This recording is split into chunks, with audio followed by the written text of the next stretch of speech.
So as I'm recording this, I've been a priest for like roughly 10 years. But I remember back when I got ordained as a priest at St. Michael's Cathedral in the Archdiocese of Toronto, shortly after that, people would often ask me, what was your favorite part of the whole ceremony of becoming a priest? And to be honest, in response to that particular question, what you want to say is the laying on of hands, right? When a bishop lays his hands on top of your head to make you a priest, because that's when the ontological change actually happens.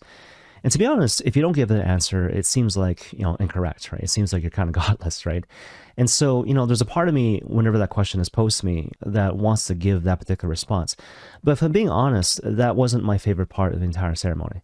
My favorite part of the entire ceremony actually had nothing to do with the ritual. And so if you ever watched or attended a priestly ordination, you might recall that roughly during the first half of that ritual, the ordinandi are facing away from the people.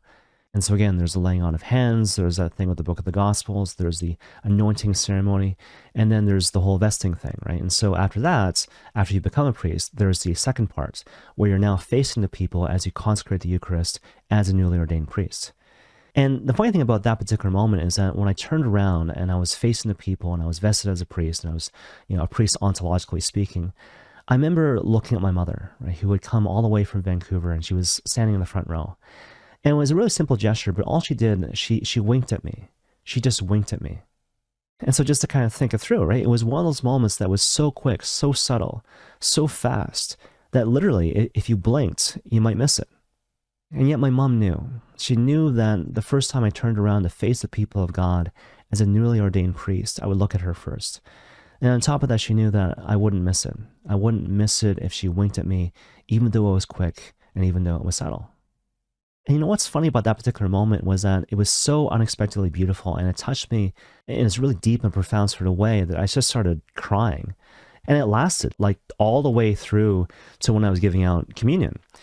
And the people didn't know that the reason why I was crying was because my mom winked at me. They just thought, I'm sure a lot of them thought that the reason why I was crying was because I suddenly realized that now I'm a priest and I'm celibate and the whole 9 yards, which was kind of funny.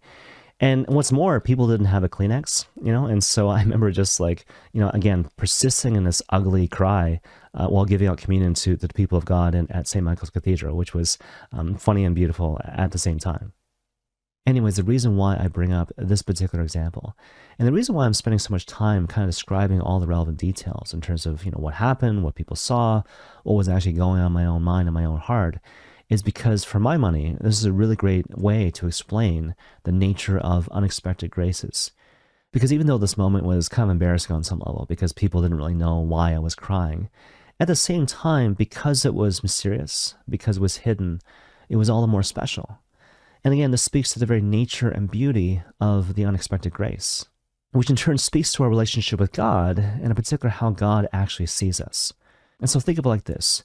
We are so unique, so special in the eyes of our Father in heaven, that every single day, throughout the course of our lives, He sprinkles various Easter eggs, various unexpected graces that are meant for us and us alone, that are meant to be discovered by us and us alone.